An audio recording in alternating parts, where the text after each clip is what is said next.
Rugby team दिखाई जाती है जो आज अपना फाइनल मैच खेलने उरुग्वाई से चीले जा रही है। और इनमें से काफी प्लेयर्स बहुत खुश थे क्योंकि वह पहली बार अपनी कंट्री से बाहर खेलने जा रहे थे और कुछ प्लेयर्स के फैमिली मेंबर्स भी सपोर्ट के लिए उन प्लेयर्स के साथ जाने वाले थे। अब आखिरकार इनका प्लेन टेक ऑफ हो गया, पर इनकी उड़ान कुछ ज्यादा लंबी नहीं होनी थी क्योंकि आमतौर पर उरुग्वाई से चीले जाने में सिर्फ 3 घंटे का ही समय लगता है। पर रास्ते में आती हैं खतरनाक एंडीज की पहाड़ियां जो आगे चलकर हमारे पैसेंजर्स के लिए मुसीबत बनकर खड़ी होने वाली थीं। अब कुछ समय तक तो सब कुछ ठीक चल रहा था, पर कुछ देर बाद सभी को एक भयानक टर्बुलेंस देखने को मिलती है जिससे सभी प्लेयर्स बहुत डर जाते हैं। लेकिन इससे पहले कि वह कुछ सोच पाते, प्लेन बहुत तेजी से ऊपर नीचे हिलने लगता है। अब इस प्लेन के पायलट्स भी इस जहाज को बचाने की पूरी कोशिश करने लगते हैं, लेकिन तभी यह प्लेन एक पहाड़ी से टकराकर 2 हिस्सों में टूट जाता है, जिसके बाद प्लेन का अगला हिस्सा बर्फ पर स्लाइड करते हुए आगे एक चट्टान से जा टकराता है। जो टकराव इतना भयानक था कि प्लेन की सभी सीट्स एक दूसरे के ऊपर चढ़ गईं और कई पैसेंजर्स तो उसमें कुचल कर मारे गए। और अब जो लोग इस एक्सीडेंट में बच गए थे उन्होंने खुद को संभाला और फिर प्लेन में मौजूद बाकी लोगों की मदद की, जिसके बाद कुछ लोग जल्दी से पायलट्स के पास पहुंचे और उन्हें बाहर निकालने की कोशिश की। पर इसी दौरान उन दोनों पायलट्स की भी मौत हो गई। उनके चारों ओर खून ही खून था, पर सबने एक दूसरे को शांत करने की कोशिश की, जिसके बाद जल्दी ही रात हो गई और तापमान तेजी से गिरने लगा। इसीलिए वह ठंड से बचने के लिए प्लेन का पीछे वाला हिस्सा बैग्स और लाशों से ढककर खुद अंदर छुप जाते हैं। लेकिन अभी भी कुछ लोग इस हादसे से गहरे सदमे में थे, पर दूसरों ने उन्हें जैसे तैसे सहारा दिया। पर जब सुबह होती है तो यहाँ 3 से 4 और घायल पैसेंजर्स ठंड से ही मर गए थे। अब बाकी बचे पैसेंजर्स प्लेन से बाहर आते हैं, लेकिन बाहर दूर दूर तक उन्हें सिर्फ बर्फ के पहाड़ ही दिखाई देते हैं। खैर, अब यह सभी प्लेन में मौजूद सभी सामान और सीटों को बाहर निकालते हैं ताकि प्लेन के अंदर सभी के सोने की जगह बन सके। जिसके बाद उन्होंने सभी घायल लोगों को बाहर धूप में लिटाया ताकि वह कुछ अच्छा फील कर सकें। और इन्होंने सभी के सामान की जांच की और जो भी उन्हें खाने पीने का सामान मिला उसे इन्होंने एक अलग सूटकेस में रख दिया। जिसके बाद ये सभी डेड बॉडीज को प्लेन से दूर ले जाकर उन्हें बर्फ से ढक देते हैं ताकि उन्हें सड़ने से बचाया जा सके। और जब इन्हें यहाँ से कोई रेस्क्यू करने आए तो यह उन बॉडीज को अपने साथ ले जा सके। और अब जब चीजें थोड़ी सुलझ जाती हैं तो यह थोड़ा आराम करते हैं और थोड़ा खाना खाते हैं। पर यह सब लोग जानते थे कि यह खाना इनको तब तक चलाना होगा जब तक इनके पास कोई मदद न पहुंचे। लेकिन इसी बीच उनके ऊपर से एक प्लेन गुजरता है तो यह सब जोर जोर से चिल्लाकर अपनी मौजूदगी जाहिर करते हैं। लेकिन इसका कोई फायदा नहीं होता क्योंकि इनका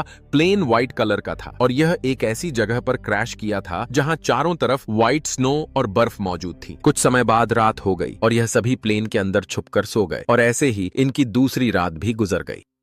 अब अगली सुबह यहाँ पर नांदो नाम के एक लड़के को होश आ जाता है जो प्लेन क्रैश के बाद से ही बेहोश था। लेकिन होश आते ही वह जल्दी से अपनी बहन के पास जाता है और उसे गले से लगाकर अपनी माँ के बारे में पूछता है तो उसे बताया जाता है कि उसकी माँ मर चुकी है। अब यहाँ पर कुछ पैसेंजर्स कोशिश करते हैं कि बर्फ पर सूटकेसेस का इस्तेमाल करके एक बड़ा सा क्रॉस बना दिया जाए ताकि रेस्क्यू टीम ऊपर से इन्हें देख सके। तभी एक और प्लेन इनके ऊपर से गुजरा तो इन लोगों ने शीशा चमकाकर उसका ध्यान अपनी तरफ खींचने की कोशिश की और इन सबको लग रहा था कि शायद उस प्लेन ने इन्हें देख लिया है और अब बहुत जल्द वह इन्हें यहाँ से लेने आएंगे। लेकिन इंतजार करते करते एक रात और गुजर जाती है और कोई इन्हें बचाने नहीं आता। अब अगले दिन उन्हें याद आता है कि प्लेन के पिछले हिस्से में बैटरीज थीं और शायद उन बैटरीज की मदद से प्लेन का रेडियो सिस्टम चलाया जा सके। इसीलिए अब वह प्लेन के पिछले हिस्से को ढूंढना चाहते थे, जिसके लिए उन्होंने कांच और लेदर से गूगल्स बनाए और फिर प्लेन के पिछले हिस्से को ढूंढने निकल पड़े। जब वह थोड़ी दूर पहुंचे तो उन्होंने देखा कि नीचे वाली जगह बर्फ की वजह से दिख ही नहीं रही और शायद इसी वजह से अब तक उन्हें कोई भी रेस्क्यू टीम बचा नहीं पाई। लेकिन तभी वहां पर बर्फ खिसकने लगी और उन्होंने वापस लौटने का फैसला किया। अब इसी तरह दिन बीतते गए और 1 हफ्ते बाद इनका सारा खाना खत्म हो गया और वहां पर कोई पेड़ पौधे तो थे नहीं, इसीलिए उन्होंने पत्थरों पर जमी काई खाने की कोशिश की, लेकिन इससे वह और ही बीमार हो गए। तभी नांदो ने कहा कि अगर ऐसे ही चलता रहा तो उसे लाशों का मांस खाना पड़ा तो वह खा लेगा। और इसी बात पर सब लोगों के बीच बहस छिड़ गई। समय के साथ उनकी भूख इतनी बढ़ गई कि वे जूतों के लेस और जो कुछ भी मिलता उसे खाने लग गए। पर भूख के कारण अब यहाँ नांदो की बहन की मौत हो गई। अगले कुछ दिनों तक ठंड और ज्यादा बढ़ने लगी, पर सभी प्लेन में छुपकर अपनी जान बचाते रहे। पर 21 दिनों तक सब भूख के मारे पागल से होने लगे तो आखिरकार बाकी लोगों ने उन्हें लाशों का मांस खाने की इजाजत दे दी। फिर वह बाहर गए और कांच से मांस काटकर खाने लगे। आखिरकार सिर्फ 5 लोग ऐसे बचे जिन्होंने नरभक्षी बनने से बेहतर मरना सही समझा। फिर अगले दिन दूसरों ने लाशें दूर जाकर लगाकर काटनी शुरू की, जिससे बाकी लोगों को तकलीफ न हो। अब इसी दौरान इन्हें बर्फ में दबा एक सूटकेस मिला, जिसके अंदर से एक रेडियो निकला। फिर उस रेडियो से इन्होंने एक एंटीना बनाया और रेडियो पर खबरें सुनी, जिस पर उन्हें पता चला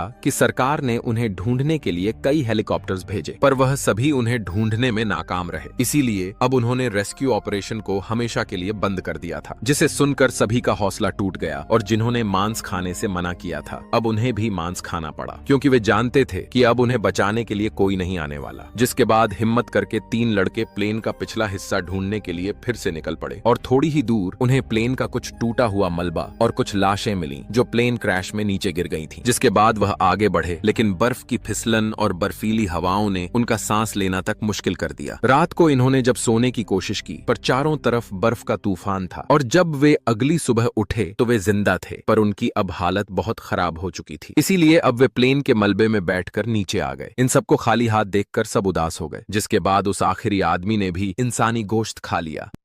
दिन गुजरते गए और ये लोग मुश्किल से अपने आप को 17 दिन तक जिंदा रख पाए। लेकिन बुरी बात यह थी कि पिछले 5 दिनों से मौसम बहुत खराब था। सभी लोग प्लेन के अंदर चिपक कर बैठे थे कि अचानक एक बड़ा तूफान आया और प्लेन को बर्फ से भर दिया। अंदर मौजूद सभी लोग बर्फ के नीचे दब गए। जो लोग ऊपर थे वे बहुत ज्यादा घबरा गए, लेकिन खुद को संभाल कर उन्होंने बर्फ खोदकर दबे हुए लोगों को बाहर निकाल लिया। सब लोग वक्त पर निकल आए, मगर एक औरत ज्यादा नीचे दब गई थी और दम घुटने की वजह से मर गई। अभी सब इस गम से निकले ही थे कि एक और तूफान आ गया और सब दोबारा बर्फ के नीचे दब गए। यह तूफान इतना शिद्दत वाला था कि कुछ लोग फौरन मर गए। अंदर फंसे लोगों ने जल्दी से एक सुराख बनाया ताकि उन्हें ऑक्सीजन मिल सके। कुछ घंटों के बाद सबने हिम्मत जुटाई और 8 लाशों को एक कोने में रख दिया। दिन 18 तक यानी 2 दिन बर्फ के नीचे ही गुजर गए और सब भूख से परेशान हो गए। अब जिंदा रहने का एक ही रास्ता बचा था कि लाशों का गोश्त खाएं। लेकिन मुश्किल यह थी कि वे लाशें उन्हीं के अपने लोगों की थीं, इसलिए कोई भी उन्हें खाने की हिम्मत नहीं कर पा रहा था। यह देखकर नूमा नाम का एक लड़का गुस्से में आ गया और प्लेन की खिड़की तोड़ने लगा। इस दौरान शीशा उसके पांव में घुस गया, मगर वह रुका नहीं। 2 दिन की कोशिश के बाद उसने बर्फ में सुराख बना लिया और सब लोग बाहर निकल आए। बाहर आते ही सब बहुत खुश थे। कुछ देर बाद सब लोग प्लेन को बर्फ से निकालने लगे। नुमा ने महसूस किया कि उसके पांव का जख्म अब दर्द नहीं कर रहा था, क्योंकि बर्फ ने उस जख्म को सुन्न कर दिया था। उसने इस पर ज्यादा ध्यान नहीं दिया और बर्फ खोदता रहा। सूरज निकल आया था, इसलिए बर्फ खोदना आसान हो गया और कुछ घंटों में प्लेन बाहर निकल आया। अब सबने सोचा कि प्लेन का पिछला हिस्सा ढूंढा जाए, लेकिन उन्हें समझ नहीं आ रहा था कि बर्फीली रातों का सामना कैसे करेंगे। उनके पास कोई और ऑप्शन नहीं था, इसलिए उन्होंने इंतजार करने का फैसला किया ताकि गर्मियों का मौसम आ जाए और चढ़ाई आसान हो जाए। दिन गुजर गए और अब 24 दिन के बाद मौसम कुछ बेहतर हो गया था। जो लोग पहले तलाश में गए थे उनकी तबीयत अब भी खराब थी। चलना तो दूर, वह मुश्किल से हिल भी नहीं पा रहे थे। इसी दौरान एक बुरी खबर आई। कोको के फेफड़ों में पानी भर गया था। सबने कोको को बचाने की बहुत कोशिश की, मगर उसे नहीं बचा पाए और वह मर गया। कुछ देर बाद उसकी बॉडी को दफना दिया गया और उसका लिखा हुआ लेटर संभाल कर रख लिया गया। 2 और दिन गुजरे और 26 दिन बाद ग्रुप के 4 लोगों ने चढ़ाई करने का फैसला किया। ये 4 थे, रोबर्टो, टिनटिन, नूमा और नांडो। अब वे प्लेन की तलाश में निकल पड़े। कुछ देर चलने के बाद नूमा अचानक गिर गया। जब उन्होंने देखा तो उसके पांव के जख्म का इन्फेक्शन फैल चुका था। उन्होंने नूमा से कहा कि वापस लौट चलो, लेकिन उसने मना कर दिया और अकेले ही नीचे लौटने का फैसला किया। जब वह प्लेन के पास वापस आया तो उसकी हालत बहुत खराब थी और वह बेहोश हो गया। कुछ देर बाद जब होश आया तो देखा कि उसके दोस्त प्लेन से बर्फ हटा रहे थे। अगले दिन वे 3 लोग भी वापस आए और यह खुशी की बात थी कि उन्हें प्लेन का पिछला हिस्सा मिल गया था। प्लेन के अंदर उन्हें बैटरीज के अलावा और भी बहुत सा सामान मिला। प्लेन से उन्हें कपड़ों के ढेर, रम की बॉटल्स और सिगरेट के पैकेट्स मिले। उन्होंने बैटरीज को रेडियो में डालकर बाहर की दुनिया से रब्ता बनाने की कोशिश की, लेकिन सामने से कोई जवाब नहीं मिला, यानी उनकी आखिरी उम्मीद भी टूट गई। इधर नूमा की तबीयत और बिगड़ती जा रही थी, क्योंकि इन्फेक्शन अब उसकी पूरी बॉडी में फैल चुका था। प्लेन का खाना भी खत्म हो गया था और सब लोग फिर से इंसानी गोश्त खाने पर मजबूर हो गए। नूमा ने खाना पीना छोड़ दिया ताकि बाकी लोगों के लिए थोड़ा और बच सके। कुछ लोग दोबारा प्लेन के पिछले हिस्से की तरफ गए। इस बार उन्हें वाटरप्रूफ कपड़ा मिला, जिससे उन्होंने एक स्लीपिंग बैग बना लिया। फिर रेडियो पर उन्होंने खबर सुनी कि क्रैश को पूरे 58 दिन हो चुके हैं और हुकूमत अब आखिरी मिशन भेज रही है। ये सुनकर ग्रुप में बंटवारा हो गया। कुछ कहने लगे कि अब रेस्क्यू का इंतजार करना चाहिए, जबकि बाकी बोले कि शायद कोई हमें देख भी न पाए। उस रात नूमा की हालत और बिगड़ गई। मरने मरने से पहले उसने कांपती आवाज में कहा, मेरी लाश खाकर तुम सब जिंदा रहना। थोड़ी देर बाद उसकी सांसें थम गईं। सबकी आंखों से आंसू बह निकले, लेकिन मजबूरी में किसी ने कुछ नहीं कहा। इसके बाद रोबर्टो, टिनटिन और नांदो ने मदद की तलाश में निकलने का फैसला किया। सिर्फ एक स्लीपिंग बैग और थोड़ा सा खाना लेकर उन्होंने कसम खाई कि चाहे जान चली जाए पर पहाड़ पार करके चीले तक जरूर पहुंचेंगे। दिन में चढ़ाई, रात को एक ही स्लीपिंग बैग में सिमटकर ठंडी रात काटना, ये उनका रोज का सिलसिला बन गया। कई दिन लगातार चलते रहे। आखिरकार जब वो एक ऊंची चोटी तक पहुंचे तो सामने और भी बड़े बड़े पहाड़ देखकर उनका हौसला टूटने लगा। खाना बहुत कम बचा था। टिनटिन ने अपना खाना रोबर्टो और नांदो को देकर वापस लौटने का फैसला किया, क्योंकि खाना कम था और सफर ज्यादा। अब ये दोनों आगे बढ़ते रहे। 10 दिन चलने के बाद रोबर्टो और नांदो एक ऐसे इलाके में पहुंचे जहां बर्फ कम थी और उन्हें एक साफ पानी की नदी भी मिली। अब ये दोनों वहीं से पानी पीने लगे। इसी वक्त उन्हें घोड़े पर सवार एक आदमी दिखाई दिया जो नदी के दूसरे किनारे पर था। दोनों जोर जोर से मदद मांगने लगे, लेकिन पानी के शोर की वजह से उसे कुछ समझ नहीं आ रहा था। तभी उसने एक पेपर फेंका जिस पर रोबर्टो और नांदो ने अपनी कहानी लिख दी। वह आदमी कागज लेकर हुकूमत तक पहुंचा और रेस्क्यू मिशन शुरू हो गया। उसने रोबर्टो और नांदो को अपने घर ले जाकर भोजन कराया। जल्दी ही रिपोर्टर्स भी वहां पहुंच गए। ऊपर फंसे लोगों ने भी यह खुशी की खबर सुन ली और रेस्क्यू का इंतजार करने लगे। जल्दी ही रेस्क्यू टीम आई और प्लेन क्रैश के 72 दिन बाद सबको बचा लिया गया। इसके बाद उन्हें शहर लाया गया और सभी को हॉस्पिटल में भर्ती किया गया तथा उनका हीरो की तरह स्वागत हुआ। वहां सबने एक दूसरे की मदद की, नहाया धोया और अलग अलग बिस्तर मिले। लेकिन उस रात भी सब साथ ही सोए, क्योंकि ट्रॉमा अब तक उनके दिल से नहीं निकला।